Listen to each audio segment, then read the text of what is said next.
27 angkatan 21 ingin mempresentasikan atau mengetahui atau men-share bagaimana cara menggunakan alat-alat special device.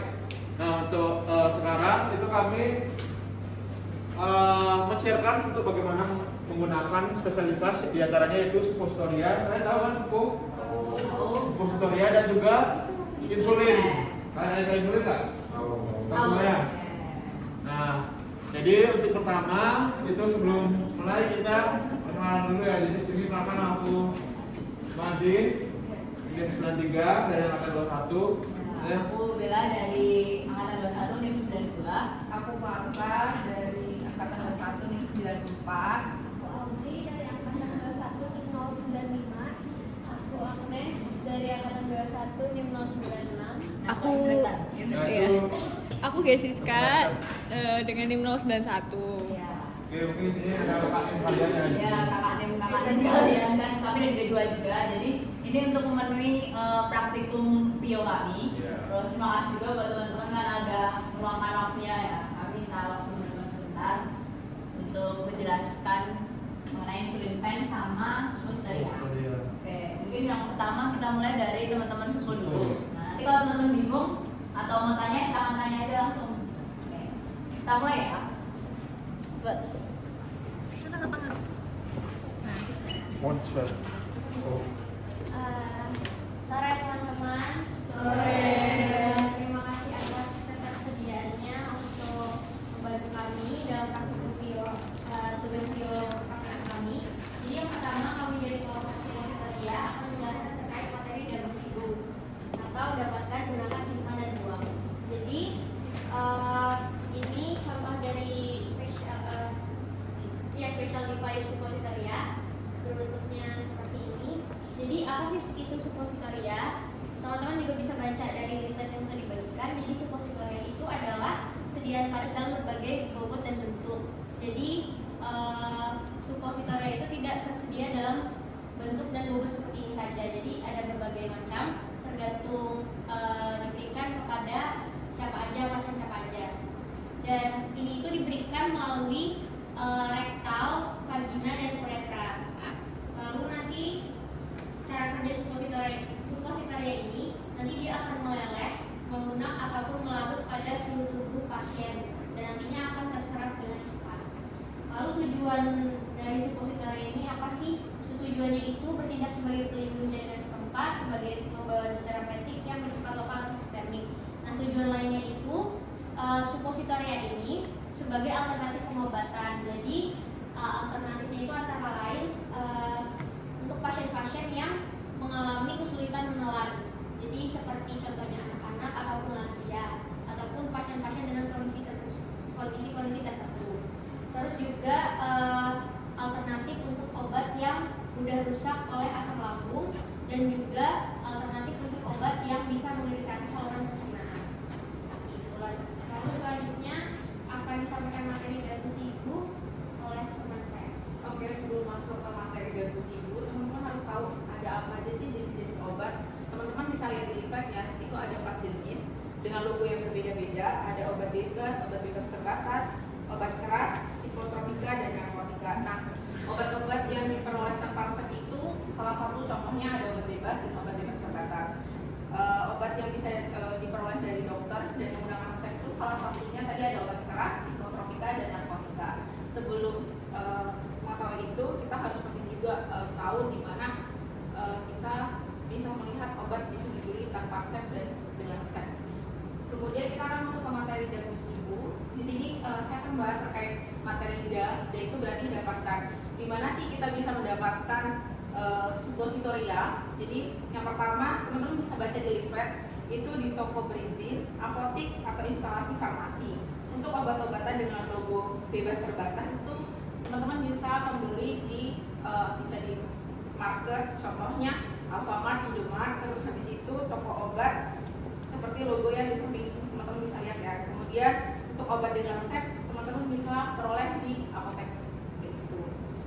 Terus pada saat kita mendapatkan suppositoria pasti teman-teman mendapatkan informasi dari apoteker. Salah satunya komposisi, indikasi itu khasiat untuk obat apa sih, kemudian ada dosis dan cara pakai, kemudian ada efek samping, terus ada kontraindikasi. Kontraindikasi itu berarti ketika obat itu tidak boleh digunakan bersamaan atau kita ada interaksi dengan obatnya. Kemudian ada tanggal kadaluarsa. Jadi teman-teman harus perhatikan tanggal kadaluarsa pada kemasannya.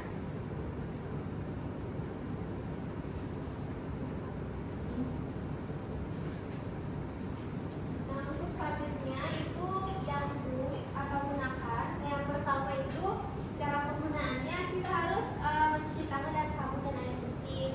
Nah, kemudian kita membuka kemasan suppositoria. Nah, saat membuka kemasan suppositoria tersebut kita itu harus menggunakan sarung tangan atau gloves. Nah, setelah itu untuk cara penggunaan selanjutnya basahi bagian kunci itu menggunakan air lubrikan. Nah, untuk air lubrikan itu dia merupakan licin. Nah, jangan menggunakan air yang di luar air lubrikan tersebut. Nah, kemudian untuk posisi dari tubuh itu berbaring miring. Nah, tekuk salah satu kaki. Nah, setelah itu paha kanannya diangkat agar rektalnya terbuka. Nah, untuk suppositoria itu dimasukkan bagian ujung, jangan bagian yang belakang. Kemudian setelah obat tersebut dimasukkan, tetap berbaring selama 5-10 menit. Kenapa? Agar obat tersebut tidak keluar. Nah, setelah selesai, cuci tangan dan dengan sabun bersih. Ya, dengan sabun juga bersih. Selanjutnya itu simpan. Jadi suppositoria ini dia harus disimpan di suhu yang dingin. Bisa disimpan di lemari es tetapi bukan di freezer. Jadi bersuhu 2-8 derajat Celcius. Kenapa? Karena untuk mencegah suppositorinya ini meleleh di suhu ruang. Lalu selanjutnya seperti obat-obat pada umumnya, jauhkan dari jangkauan anak-anak. Lalu simpan obatnya itu dalam kemasan asli. Maksudnya jangan simpan obat kemasan ini itu di kemasan lainnya. Nanti takutnya ada penyalahgunaan obat. Lalu selanjutnya yang paling penting itu perhatikan tanggal kadaluarsa dan masa penggunaan obat atau biomustin. Sebaiknya jangan digunakan lewat dari tanggal yang sudah tertera di label kemasan. Lalu selanjutnya itu kalau misalkan sekira teman-teman melihat ada perubahan dari misalkan bau, warna ataupun kondisi fisik dari obat suppositoria ini, bisa segera dibuang. Selanjutnya itu buang. Bagaimana cara membuang suppositoria? Yang pertama, keluarkan obatnya ini dari kemasan yang ini, dikeluarkan, lalu nantinya dihancurkan sampai seperti bubur atau bisa dibilang sudah hancur. Terus kalau sudah hancur, nanti teman-teman bisa buang ke saluran pembuangan dengan air yang mengalir. Nah, kemudian untuk khusus obat yang berupa antibiotik, setelah dihancurkan itu harus ditambahkan cairan berupa asam atau basah, atau dihancurkan dengan metode enkapsulasi. Nah, jika dalam jumlah banyak, obat yang telah menjadi bubuk itu dijadikan menjadi satu wadah, lalu pemusnahannya itu bekerja sama dengan pihak ketiga. Nah, untuk yang terakhir, seluruh kemasan obat primer bagian luarnya itu dihancurkan dengan cara dicacah, lalu dibuang ke tempat sampah yang medis.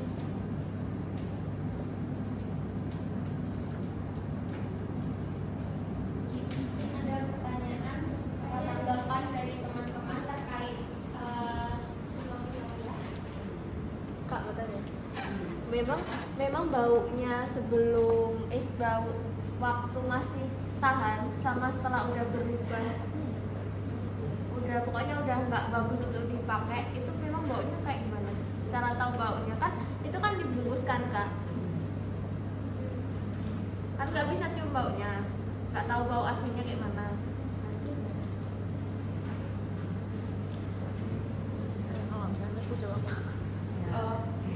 Cara tahu enggaknya itu kan ada yang sediaan farmasi itu terkait basisnya. Kalau misalnya dia berbasis lemak, dia nanti bisa jadi bau tengi. Jadi nanti waktu dibuka dia bau tengi. Tapi kalau misalnya basisnya air, dia bisa tumbuh kayak jamur gitu. Tapi itu tuh biasanya kalau udah lewat ED, cuman kan kalian nggak akan mungkin pakai obat yang sudah kedaluarsa ya. Jadi kalau selama obat itu masih di dalam sebelum tanggal kedaluarsa pasti iya, dan simpannya bagus pasti kayak bau, terus tampilannya tuh masih Warnanya. iya masih baik-baik saja seperti itu.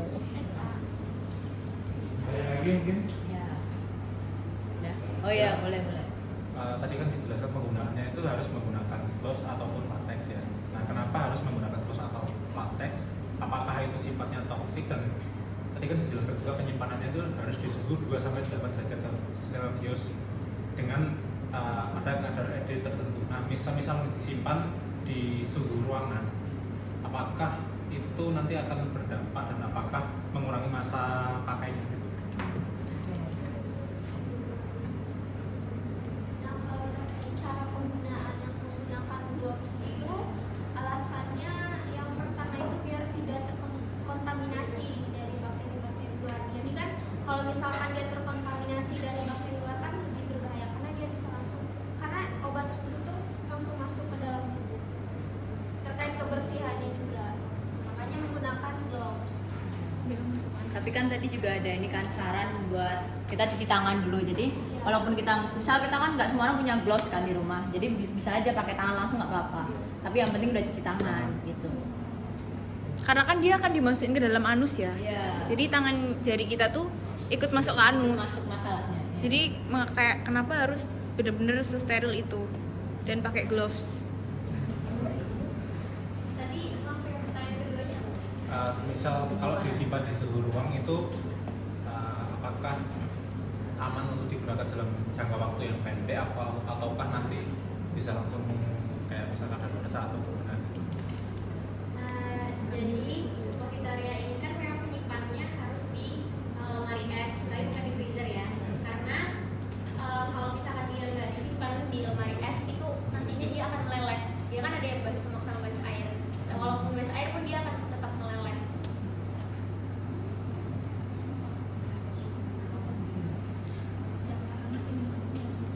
Iya, itu emang apa ya? Emang kan kembali lagi namanya kan special device. Jadi kayak dari cara penggunaannya juga ada spesialnya, dari penyimpanannya juga pasti dia beda dari obat yang lainnya juga kan. Nah, itu juga makanya dia harus disimpan di 2-8 derajat Celcius. Nah, nanti kalian bakal ngerasain di ini praktikum FTSF ya. FTSF tuh kalian bakal bikin yang namanya supo.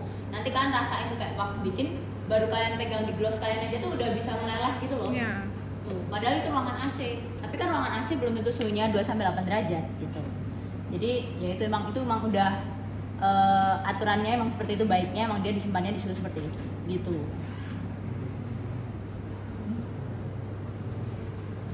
Mungkin ada lagi yang ingin Pecok. beri tanggapan atau pertanyaan? Ya, ada lagi?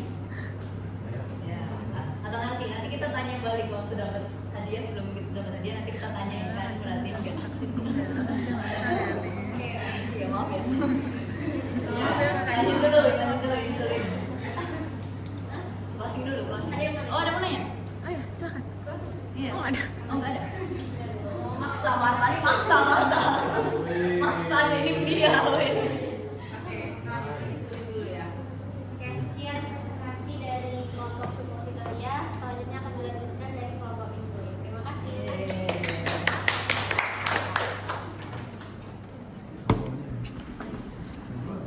Yesus.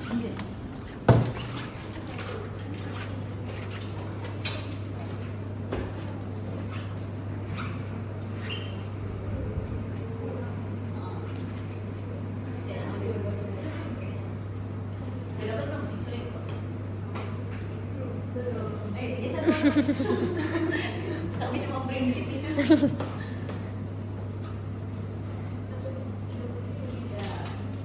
1 liter tuh. Nah. Ini ada satu lagi. Nih, Ya, ada satu lagi. Sana.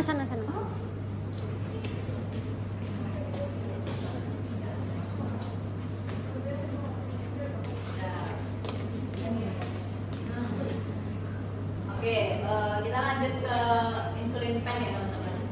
Ini adalah insulin. Ini adalah insulin pen. Jadi insulin pen itu merupakan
tadi kan udah dijelaskan mengenai dapatkan insulinnya dari mana. Selanjutnya itu mengenai gunakan. Udah ada yang tahu nggak? Ada yang keluarganya menggunakan insulin atau ada yang tahu nggak caranya? Oh iya, coba gimana? Jadi pertama itu kita pakai alcohol swab terlebih dahulu, dioleskan di bagian perut sebelah kiri. Habis itu pakai insulin ban tadi terus di apa ya? Kayak disuntikan. Iya, disuntikan. Oke, berarti pernah tahu cara penggunaannya. Teman-teman yang lain tahu nggak? Nggak. Tahu? Gimana coba? Dia ada yang kurang nggak menurut kamu?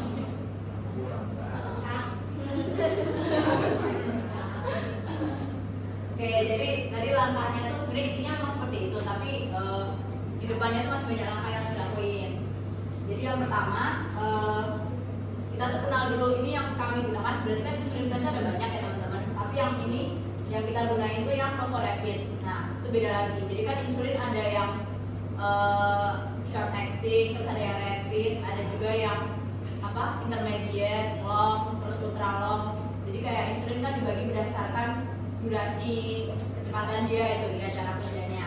Nah, ini yang Novorapid atau yang rapid acting. Jadi dia yang kinerjanya cepat gitu. Nah, kalau ini tuh pertama memang kita harus menggunakan alcohol swab, tapi sebelum kita mulai menggunakan insulin pen, kita harus cuci tangan kita dulu. Semua spesial device kita tuh harus cuci tangan dulu. Cuci tangan yang bersih. Kalau udah bersih, nah di sini kan kita ada beberapa bagian ya, karena tiap insulin itu beda-beda. Yang kita gunakan yang seperti ini. Nah, tuh. Ada yang tahu nggak ini apanya? Ya, udah melihat nggak? Insulinnya di mana ya coba? Menurut kalian insulinnya yang ini atau yang ini? Yang itu apa ini? Yang ini. Ya benar, insulinnya tuh ada di sini ya. Nanti kalian tuh bisa lihat insulin kalian tuh masih seberapa jumlahnya. Terus kalau yang itu tuh apa? Ini apa? Itu. Ada angkanya tuh apa sih tuh? Ukuran apa? Dosis. Ya dosisnya, itu dosisnya. Terus ini ada expired date-nya. Cuma tuh harus lihat dulu ya ED-nya kapan. Terus di sini kan ada jenis insulinnya. Karena kan nanti beda-beda kan setiap orang menggunakannya yang apa. Terus biasanya di sini ada apa? Ini kurang apa? Nah benar, jarumnya. Jadi karena kita tidak diberikan alat jarum, jadi anggapannya di sini ada jarumnya ya teman-teman. Jadi langkah pertama itu setelah kita cuci tangan, kita tuh memastikan dulu insulin kita apakah sudah bisa digunakan atau belum. Nah, caranya itu gimana? Caranya itu ya kita pastikan dulu ED-nya masih aman. Terus kita juga pastikan insulinnya di sini cairannya masih ada. Terus habis itu kita pasang si jarumnya. Tapi sebelum kita pasang, kita bersihkan dulu dengan alcohol swab. Kita bersihkan alcohol swab gitu ya. Misal.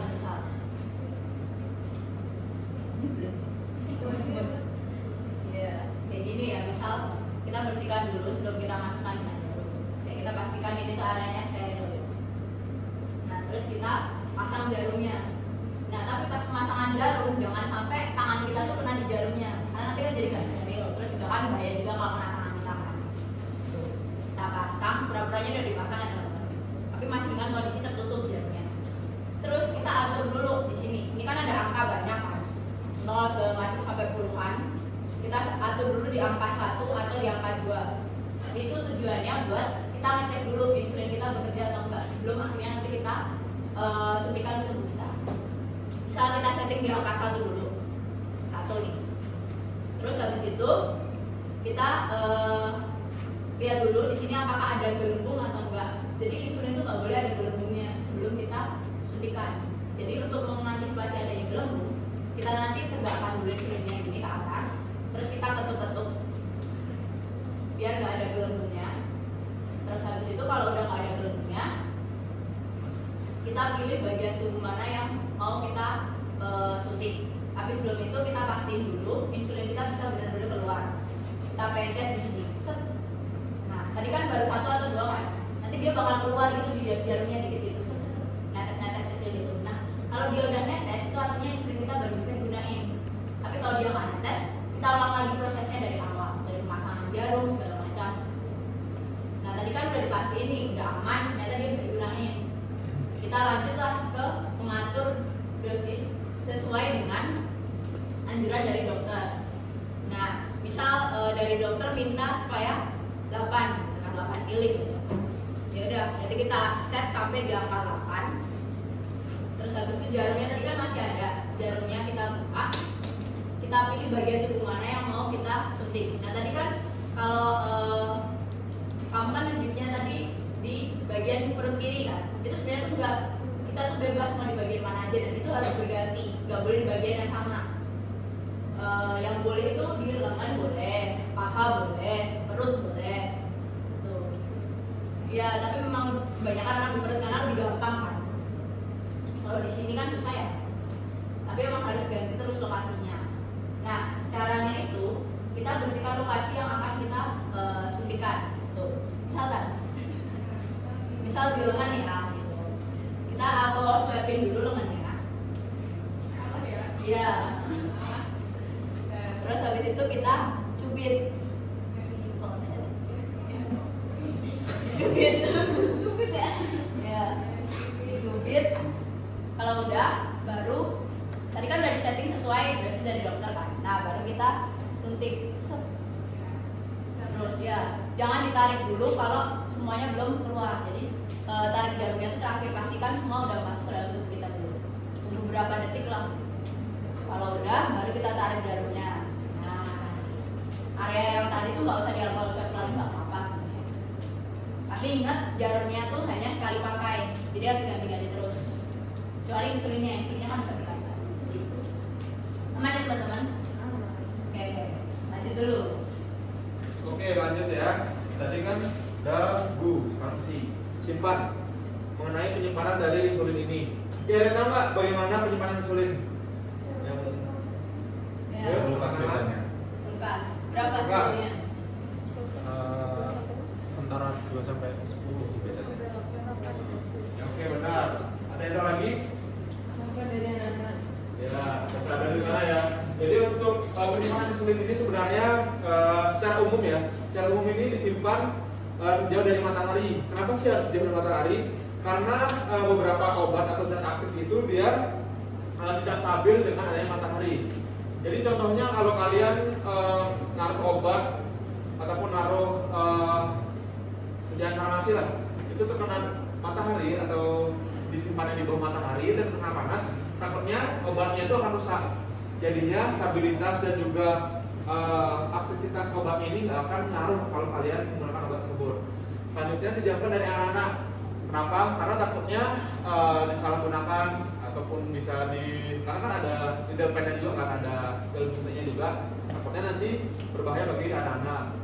Misalnya simpan ada dua penyimpanan sebelum needle capnya dibuka atau jarumnya dibuka dan setelah dibuka. Jadi kalau insulinnya baru terus belum pernah dipakai sama sekali, itu sebaiknya disimpan di kulkas, tapi bukan di freezer ya. Kulkas itu dengan suhu 2-6 derajat. Nah, kalau misalnya needle capnya sudah dibuka atau insulinnya sudah pernah dipakai, itu bisa disimpan di suhu ruang biasa aja. Dan ingat jangan sampai terkena matahari atau cahaya atau terkena panas ya. Oke, mengenai penyimpanan udah clear. Selanjutnya mengenai pembuangan. Nah, untuk pembuangan insulin ini sebenarnya insulin nggak boleh langsung dibuang di tempat sampah gitu aja, karena takutnya adanya penyalahgunaan atau misalnya lagi diambil lagi sama orang terus diisi cairan apa di sini terus dijual lagi gitu. Jadi untuk pembuangan yang benar itu kan ini insulin ada dua bagian ya, insulin dan juga untuk jarumnya. Itu untuk pembuangannya kalian bisa buka dulu bagian jarumnya, terus siapkan kantong. Jadi kantong antara jarum dan juga insulinnya itu lain. Jadi kan setelah dijelaskan oleh teman-teman tadi, untuk penggunaan jarum itu kan satu kali pemakaian satu jarum kan. Jadi otomatis kita membutuhkan banyak jarum ya. Jadi setelah kalian memakai jarum itu, kalian buka, terus bisa dikumpulkan di suatu wadah. Itu apapun bebas wadah apa aja. Yang penting wadahnya itu tidak tercampur dengan obat yang lain, hanya jarum suntiknya aja. selanjutnya yang kedua, untuk pembuangan dari insulinnya ini insulin pennya ini, kecuali jarumnya ya, itu bisa dikumpulkan di dalam wadah tapi bukan digabung dengan jarumnya. Jadi jarum lain, pennya juga lain gitu. Nah, setelah kalian ingin membuang, itu bisa kalian buang di vaskes. Di sana bisa kalian kembalikan ke apotek. Misalnya kan udah cukup lama nih pembuangannya, misalnya 1 bulan sekali, kalian bisa ke vaskes terdekat untuk menyerahkan ada 5 insulin gitu. Oke, itu aja sih. Insulin, ada yang nanya nggak? Ya, ada yang mau tanya? Ya. Iya, bisa. Oke. Ya. Mau tanya, kenapa pas suntik ini tuh harus pindah-pindah lokasi? Oke. Tamu dulu aja. Jawab sana. Ya. Jadi lokasinya tuh harus pindah-pindah. Pertama kan kita mencegah kontam juga kan. Kenapa lokasinya nggak boleh sama? Terus habis itu tuh bekas insulin itu juga bekas gitu loh teman-teman. Apa ya? Jadi ini Kayak- biasanya kalian ada yang pernah DBD kan? Jadi biasanya kalau satu tempat itu kamu disuntik berkali-kali, dia itu akan lebam-lebam Nah, gitu loh. kayak bekas. Jadi dan itu akan super sakit banget. Jadi kenapa kita harus Pindah-pindah terus. lokasinya? Ya, tapi di lokasi yang kayak apa ya? Kayak gembur gitu loh, kayak istilahnya tuh enggak yang tipis gitu loh. Ya, yang bisa di gitu. Jadi nggak terlalu sakit gitu ya. Nggak bisa turun. Ya, sih kan lemak juga banyak banget. Jadi buat pemakaian kan insulin kan nggak 2 minggu sekali kan, tapi kan sehari berapa kali kan, jadi kalau dijual terus gini kan Iya, Terus yang hari bolong. boleh semakan. iya. Oke. Udah ngerti ya? Ya, aman? Oke, Oke. lanjut. Insulin pennya itu juga sekali pakai apa dia bisa di-level? Kalau insulin pennya tuh bisa berkali-kali kan di sini apa? Sampai habis. Ada isinya. Ya, kalau udah habis nanti baru datang lagi bisa ke rumah sakit atau ke vaskes. Nggak usah di-refill ya, Ya, beli baru. Beli baru. Jadi itu satu kardus gitu teman-teman, wadahnya tuh kardusan gitu. Si lima. Jadi nanti kalian dikasih 1 kardus, udah dikasih. Udah itu buat stok kalian 1 bulan. Gitu. Karena bisa DM tuh pengobatan 1 bulan kan. Bulan-bulanan lah ya. Itu dan jadi ini enggak langsung sekali segini langsung habis tuh enggak. Jadi ini bisa berkali-kali. Iya. Cuma yang pasti jarumnya yang ganti terus. Oke, aman? Oke, ada lagi? Oh ya. Ya. Itu kalau penggunaan insulinnya tuh di semua umur. Iya, semua. Semua umur bisa. Tapi kan ya itu kan ya dosisnya tuh menyesuaikan, makanya di sini angkanya banyak banget kan. Nah itu kan nanti tergantung juga keparahan dia, DM-nya udah seperti apa. Gitu, makanya kalian jaga kondisi kalian ya teman-teman. Jangan minum manis. Iya. Semua usia bisa. Cuma emang kebanyakan orang dewasa kan yang menggunakan. Ada lagi? Tanya? Mau tanya lagi? Ya. Makanya itu kan nggak sekalian sama jarumnya ya. Nah, pemasangan jarumnya tuh gimana sih kita nyesuaiin ukurannya, dan juga kalau misal panjang atau kependekan itu akibatnya apa sih? Biasanya apa ya, jadi kasihnya tuh udah seset sama ininya, apa Udah satu namanya, ukuran. pennya gitu loh ya. Nanti misal kamu dapat jarumnya yang ukuran size nya berapa gitu, nanti dapat ukuran berapa, menyesuaikan juga dengan kondisi dan badan dari pasiennya juga ya.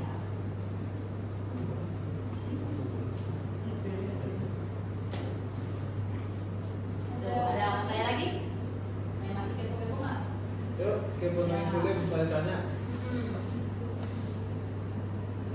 Coba coba.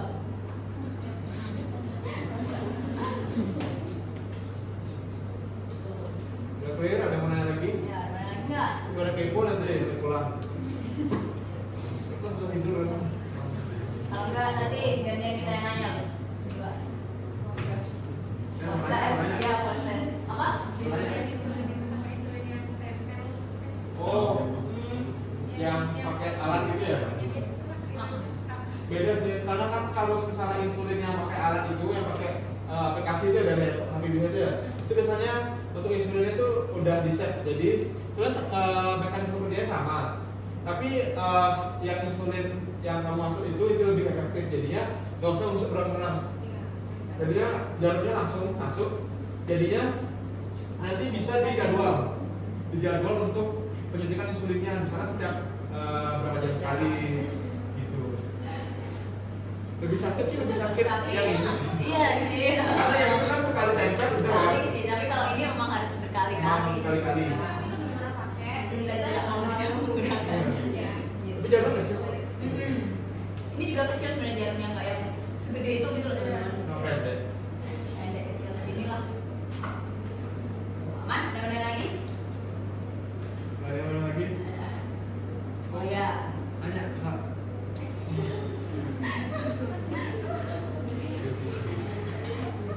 Oke, yaudah. Mungkin kita masuk sesi tanya jawab kali ya, biar Ya. dapat hadiah. Secara umum ya. Dari Mas Supo, ada yang mau nanyain nggak? Supo. Supo sama insulin bebas. Yang tadi Oh, kelewatan insulin, tadi ya. mau nanya. Oke, jadi dari suku mau tanya teman-teman bisa dapat suku di mana? Selain apotik?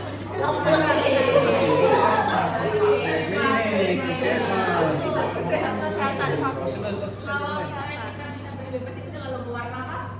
Warna biru. Nggak ada yang biru tuh. Jadi warna apa? Hijau. Hijau dan Yaudah. Yang mana? hijau dan biru. Itu kan udah ada kan di apa lipatnya. Terus nanti kalau biru itu obat bebas terbatas, jadi nggak usah pakai resep dokter. Ada lagi nggak? Supo. Terus apa yang perlu kita perhatiin setelah mendapatkan obat? Kadaluarsanya. Terus Ya. penyimpanan, kadaluarsa, terus Pemakaiannya. cara pemakaiannya, Pembuangannya. pembuangannya. Oke. Ya. Udah. Oke. Insulin. Boleh, oke. Pertama untuk insulin. Tentang insulin apa yang kalian perlu perhatikan mengenai cara pakai insulin? Ada tahu? Apa yang perlu Apa diperhatikan? aja dari yang harus diperhatikan? Tentang penggunaan insulin. Dosisnya Dari kualitas ya, oke. Oh, Sebelum syuting ngomongnya lah. apa? Ya belum dulu. Ya, belum benar. Apa ya? Expired date ya. Pendek. Apalagi? Pemasangan jarumnya caranya jangan kena. Ya, Ya, jarum. benar. Terus lagi Terus jarumnya jangan lupa diganti yang langkah pertama banget harusnya ngapain? Sinar. Ya. Oke, selanjutnya untuk penyimpanan insulin, kalau di dekatnya atau jarumnya belum dibuka, gimana? Kalau belum dibuka Kalau gimana? masih baru, Suhu ruang. ya di kulkas. Nah, kalau secara umum penyimpanannya gimana? Ruang. Terus? Ya. Jauhkan dari Untuk pembuangan, ada yang tahu? terus dibuangnya ke mana? Fasilitas kesehatan. Ya, paham, udah paham. Udah siap semester 3 berarti.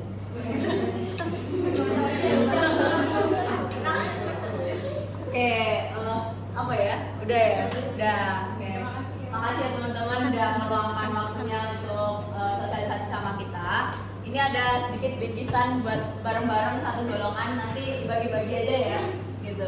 Ambil. Oh, diem aja. Ya maaf ya kalian tapi capek banget ya. Lagi.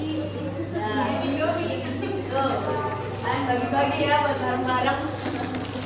Dibagi. Bagi aja makan.